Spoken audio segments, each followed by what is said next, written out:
All right, what's up, Fish Nation? It is the Lando Show here, back with you again. I realize most of you, just seeing some of the comments and stuff, most of you don't know who I am still, which is totally fair and totally understandable. I would like to maybe set up, we can talk about setting up a live on this channel here in the very near future to where I could just start to introduce myself a little bit more, get to meet some of you. That's the most fun part about fandom, in my opinion, is just the engagement with other like-minded individuals and being a part of a community that all wants to kind of achieve the same thing, right? It's fun. That's the power of sport and what makes it so great, even when things aren't going the way that you anticipate. So a little bit of perspective first before we get going into the title of the video, the blame game on Dak Prescott, right? I totally understand some of you may not be ready to move on and might not be out of your pissed off and mourning phase right now, which took me about until yesterday afternoon to get to that point. But just some perspective, man. We won 12 games, swept the division for one, won the division, of course, and hosted a playoff game. As compared to where we were at this time last year, that's a win in my book. So I try to maintain that thought process first and foremost. But secondly, I just wanted to challenge people, to those of you that are out there that are still, slandering the quarterback and pointing the finger solely at him. Just challenge you to objectively view this team's shortcomings through an unbiased lens, if you can, right? It's America's favorite team to hate, right? And as big as this fan base is, it's the #1 sports brand in the world. Whether we're doing well or whether we're doing bad, people are going to talk about it, and they're going to try to polarize us by creating these clickbait headlines and titles and try to just create discussion, and it works, right? That's why I'm sitting here having this conversation right now, but I just wanted to address it with all 40,000+ of you out there who are watching, and thank you for doing so and supporting this channel.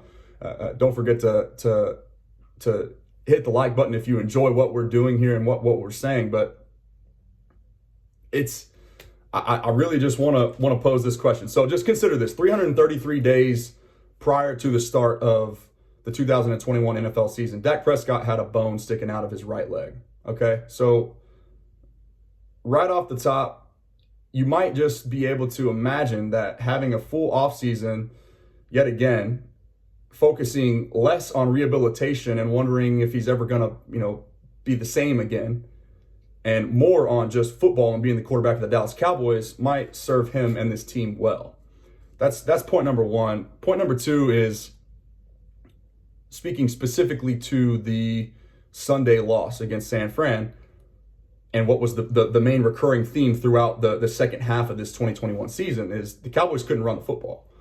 And you damn sure can't run the football when you're constantly behind the sticks because of, I think it was 9 offensive penalties, most of which were pre-snap or holding post-snap. So you can't run the football when you do that, but you also can't run the football when teams for the second half of the season allocate a 4-man rush like San Fran did on Sunday and are still getting pressure even through 5- and 6-man protections.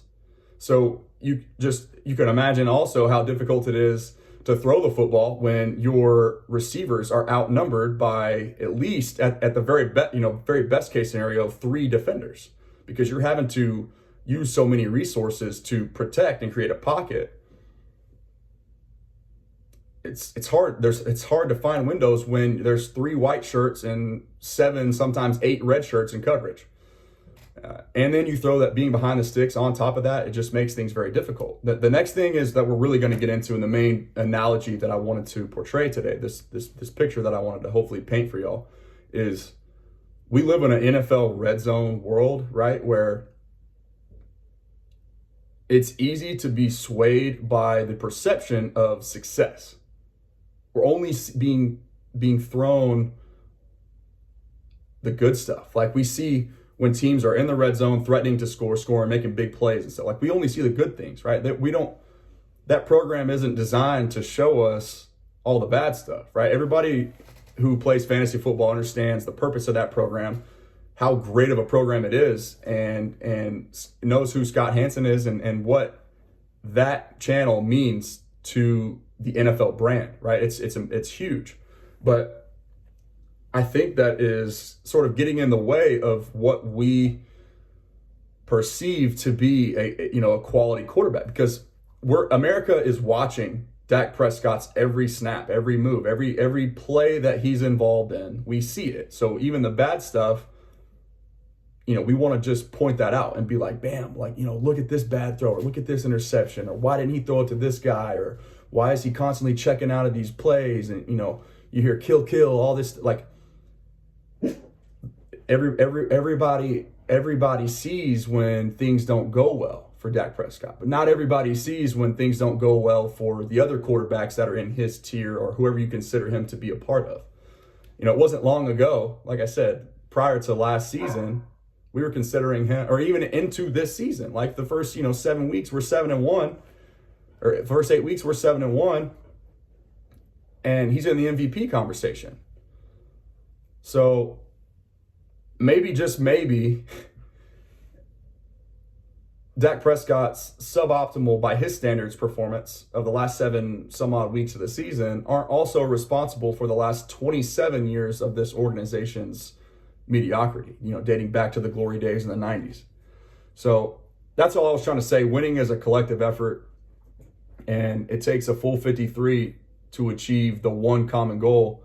And if you can't focus on the finer details the way that championship teams do, then we're going to keep continuing to see more of the same outcomes that we saw against playoff quality opponents on Sunday, and like the 49ers. So I think that's all I got today. There's a couple other things that I've ran by Fish that I want to get out as soon as possible. We'll see if that happens tonight. I'm going to record some stuff, hopefully, and show you guys some of the All-22, the things that, and highlight what I'm referring to as far as this team's inability to run the football and what's contributing to that. I've already got a couple recorded. Probably going to do, it was just like voiceover style, right? Low-tech Lando style. But hopefully I'm going to try to get a more viewer-friendly version of that recorded and get that out, just so you guys can kind of see some of the stuff that I'm seeing in combination with the thought process, like I'm talking about, of considering how we're grading these quarterbacks and like the standard that we're holding them to, as opposed to what reality really is, and not this fantasy world that we're immersed in on NFL RedZone Sunday. So that's really all I wanted to hit at. Don't forget, I also do have my own YouTube channel, The Lando Show, youtube.com/The Lando Show, if you want to check me out over there. And I'm also on Twitter, very active on that platform as well, at The Lando Show there as well. Everything's the same. So shoot me a follow. I will follow you back. I love engaging with the community. Like I said, it's one of my favorite parts of fandom. So I've really enjoyed that. Let me know what you guys think on this topic and on this video, and I'll talk to you soon. Thanks.